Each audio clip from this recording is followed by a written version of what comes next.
என்னடா உங்க கொள்கை அப்படின்னு கேட்டா, தளபதி தளபதி தளபதி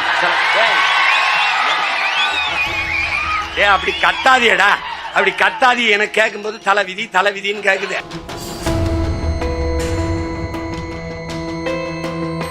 எதுக்குடா வந்திய டிவிக்க டிவிக்க டிவிக்க டிவிக்க?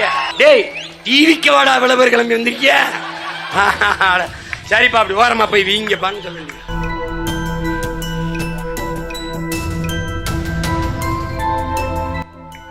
நினைச்சுக்கிட்டு இருக்கான் தம்பி. நான் மறுபடியும் சொல்றேன், சிவன் ஆட்டத்தை நீ சினிமாவில் பார்த்திருப்ப, ஆனா நீ இந்த சீமான் ஆட்டத்தை பாப்பா பாரு. நீ இந்த 4 மாசத்துல மொத்த ஆட்டத்தை என் பக்கம் திருப்பல. நான் பிரபாகர மகன்.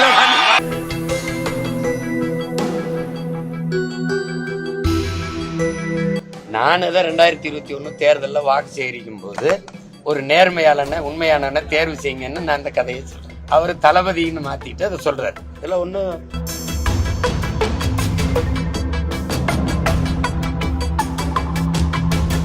என்னடா உங்க கொள்கைன்னு கேட்டேன். என்னடா உங்க கொள்கை, என்னடா உங்க கொள்கை அப்படின்னு கேட்டா, தளபதி தளபதி தளபதி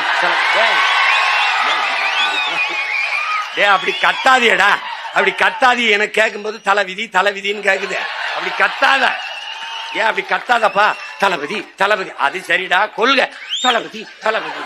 என்னடா சரா எதுக்குடா வந்திய டிவிக்க டிவிக்க டிவிக்க டிவிக்க? டேய் டிவிக்க வாடா விளம்பர கிளம்பி வந்திருக்கிய. சரிப்பா அப்படி ஓரமா போய் வீங்கப்பான்னு சொல்லுங்க. அணில் குஞ்சு அடிப்பா, அணில் குஞ்சு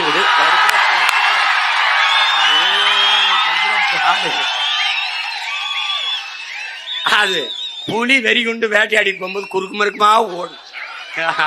அப்ப பத்திரமா மரத்துல ஏறி இருப்பா, போப்பா போய் கிளை ஏறி குச்சி கொம்புக்கு போ. அணிலே அணிலே ஓரமா போய் விளையாடு. அணிலே ஊருக்க வராத. அணிலே ஒரு மானை, ஒரு காட்டு அருமைய, ஒரு காட்டு ஆடை வேட்டையாடி சாப்பிட்டா புலிக்கு மரியாதை. அணில போய் சாப்பிட்டா என்ன இருக்குது? அதனால சரி என்ன பண்றது, என்னப்பா சரி போப்பா போப்பா அந்த மாதிரி அது என்ன பண்ண. யானை படுத்துட்டா எலி ஏறி ஏறி விளையாடுமா. அது மாதிரி என்ன ஒண்ணு நடக்குது, நினைச்சுக்கிட்டு இருக்கான் தம்பி. நான் மறுபடியும் சொல்றேன், சிவன் ஆட்டத்தை நீ சினிமாவில் பார்த்திருப்ப, ஆனா நீ இந்த சீமான் ஆட்டத்தை பாப்பா பாரு. இந்த 4 மாசத்துல மொத்த ஆட்டத்தை என் பக்கம் திருப்பல. நான் பிரபாகர மகன். நான் எனக்கு தூக்கம் வரல. அப்ப ஒரு முடிவெடுத்தேன், நம்ம எவனையும் தூங்க விடக்கூடாது. என்ன கேட்கிறான், என்னன்னு 3 மணிக்கு 2 மணிக்கெல்லாம் அந்த தன் விவர படத்துல வச்சுக்கிட்டே இருக்கீங்க, தூக்கம் வரமாட்டேங்குது. அதனால எவனையும் தூங்க விடக்கூடாது, எவனையும் தூங்க விடக்கூடாது. போட்டு அவனை என்னைய அங்கு போய் நின்றுக்கவல, இங்கு போய் பண்ணிருக்கவல, இப்ப பாரு என்னென்ன சேட்டை பண்றேன்னு பாரு. அவன் தப்பிக்க முடியாது தம்பி. இப்ப போட்டு காட்டுறேன் பத்தில, இதே மாதிரி நீ என்கிட்ட தப்பிக்க முடியாது. நான் எப்படி வேலை கொடுப்பேன், போட்டு காட்டு இந்த வேலை கொடுப்பேன் பாரா. டேய் பள்ளிக்கூடம் எப்படி நடத்த பாரா, எப்படி நடத்த பாரா, எப்படி இருக்கலாம். ஆமாடா டேய் அண்ணன் சொல்லி நல்லா இருக்குடா. நீ என்கிட்ட நகர முடியாது ராஜா. தம்பி நான் இங்க ஒரு ஸ்ட்ராட்டஜிஸ்ட் வச்சுட்டு வேலை செய்யற ஆள் கிடையாது. ஏய் அறிவு பிதுங்கி வலிஞ்சு காது வலி எங்கிட்டு இங்கிட்டு வலியுது. இதுக்கே கை துண்டை வச்சு இங்க தொடச்சுக்கிட்டு இருக்கேன். தம்பி ஒரு படையை தலைவன் வழி நடத்தினால் அந்த படை சரியா இருக்கும். தலைவனையே ஒரு படை வழி நடத்தின்னு வச்சுக்க விளங்காது. புரியுதா? ஒரே தலைவன்டா உலகம் மிரல்கிற பயப்படுகிற படை நடத்தினான். அவன் மகன் ஒன்னும் கிடையாது. எனக்கு பணம் கிடையாது, ஒன்னும் கிடையாது. ஸ்ட்ராட்டஜிஸ்ட், ஆலோசகர், அட்வைசருக்கு ஒன்னும் கிடையாது. ஒரே ஆள் தான். இந்த சூரட்டியா நான் தான் வடிவமைக்கிறது, இந்த கோனேரி கோனு நான் தான். எல்லாம் நான் தான், எல்லாம் நான் தான். ஒரு அரசியல் மாநாடு கிடையாது உங்களுக்கு. இது வந்து மரங்களின் மாநாடு, மரங்களுக்காக மாநாடு. அடுத்து மலைகளின் மாநாடு, அப்புறம் தண்ணீரின் மாநாடு. இது மூணு ஒவ்வொரு மாசமா நடக்குது. முதல்ல கால்நடைனா என்ன நீங்க ஒண்ணு கவனிச்சுக்கணும். செல்வங்கள் அப்படின்னு வச்சீங்கன்னா அமைதியா ஏதாவது நம் செல்வங்கள்னு வந்தா அதுல கல்வி, இந்த செல்வத்துல தானியங்கள், கால்நடை இதெல்லாம் வருது. அந்த கால்நடை செல்வங்களை பாதுகாக்க வேண்டியது நம்முடைய பொறுப்பு. அதுக்கு ஆடு மாடுகளின் மாநாடு, இப்போ மரங்களின் மாநாடு. இதுல வந்து நீங்க நினைக்கிற மாதிரி இதெல்லாம் இருக்காது. ரொம்ப உணர்வு பூர்வமான இது. மரம்னா என்ன, மரம்னா என்ன? இப்ப நீங்க வந்து இந்த மரங்கள் இல்லை என்றால் எந்த உயிரினமும் வாழ முடியாது. இப்ப நீங்க அதை கவனிச்சுக்கிட்டீங்கன்னா உயிர் காற்றை, மூச்சு காற்றை, உயிர் காற்றை சுவாசிச்சுட்டு ஆக்சிஜனை சுவாசிச்சுட்டு கார்பன் டை ஆக்சைடை, அதாவது கரியமில வாயுவை நம்ம வந்து நச்சு காற்றை வெளியிடுறோம். ஆனால் மரங்கள் ஒரு இயற்கையின் பெருவாய்ப்பை பாருங்க, ஒரு கொடையை பாருங்க.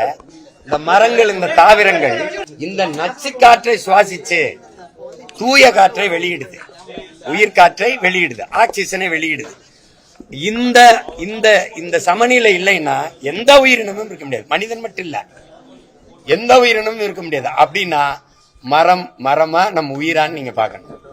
இப்ப வந்து நம்ம சுவாசிக்கிற மூச்சு காற்றையே அவன் தான் அத மூச்சு காற்றா மாத்தி தர்றான்.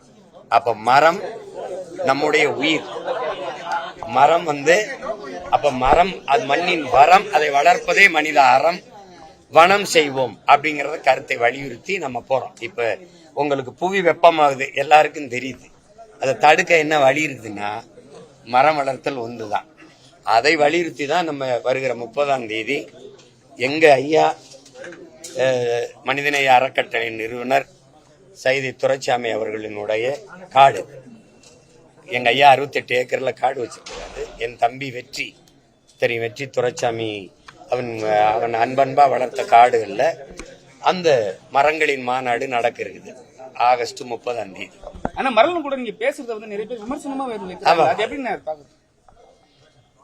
தெரியாதவங்க பேசும்போது இப்ப எங்க அண்ணன் ராமராஜன் வந்து பாட்டு பாடி பால் கறந்ததை எப்படி நம்ம பேசணுமோ, அறியாமை தான் அது. அறிவியலுங்கிறது அறியாமை தான். அறியாம இவங்க பேசுறாங்க.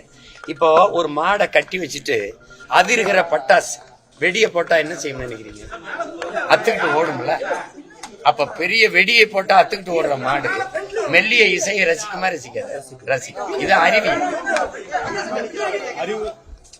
ஒரு ஒரு ஒரு எல்லா அறிஞனும் மரம் செடி கொடிகளோடு பேசுங்க. அது அந்த ஆண்டு பூக்கிறதும் காய்க்கிறதும் அதிகரிக்கும். ஒரு தோப்புல நிறைய மரங்கள் இருக்கும்போது ஒரு மரத்தை நீங்க வெட்டினீங்கன்னா பக்கத்தில் இருக்கிற மரங்கள் அடுத்த ஆண்டு பூக்கிறதும் காய்க்கிறதும் குறைஞ்சிரும். உங்களுக்கு புரியுதா? அதனால ஒரு தொட்டாச்சினிங்கிற செடி அது தொட்டா ஏன் சுருங்குது? அப்ப அதுக்கு உணர்வு தெரியுதுல்ல உங்களுக்கு. அப்ப அதனால நீங்க வந்து அது மரங்களுக்கு வந்து ஒன்னும் தெரியாதுன்னு நீங்க நினைக்க கூடாது. அது மரம் நம்ம பேசுறதெல்லாம் கேட்கும், அது உணரும். குட்டி கதையை வந்து நீங்க சொன்ன கதையை வந்து விஜய் வந்து சொல்லியிருக்காரு. அது உங்களோட தொண்டர்களும் சரி, உங்களோட எல்லாருமே சரி, நண்பர்களும் சரி, அவங்க வந்து எங்க சீமான் தான் சொன்னதுன்னு சொல்றாங்க. ஆனா அவங்க சைடுன்னு பார்த்தா இதெல்லாம் ஒரு கதை, இதெல்லாம் புனைப்பு கதைன்னு சொல்றாங்க. அது எப்படி பாக்குறீங்க?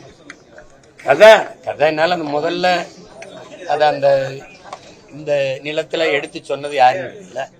நான் தான் 2021 தேர்தலில் வாக்கு சேகரிக்கும் போது ஒரு நேர்மையாளன உண்மையான தேர்வு செய்யுங்கன்னு நான் இந்த கதையை சொல்றேன். அத தம்பி வந்து இன்னைக்கு அதை நான் வந்து இந்த நாட்டின் இளவரசனை தேர்வு செய்யறதுக்காக சொன்னேன். அடுத்த மன்னனை அவரு தளபதினு மாத்திட்டு அதை சொல்றாரு. இதுல வருத்தம் இல்ல. அது இப்போ ஒன்றிலிருந்து ஒன்று கட்டுறதை நான் எங்கேயோ கட்டுறதை நான் சொல்றேன்.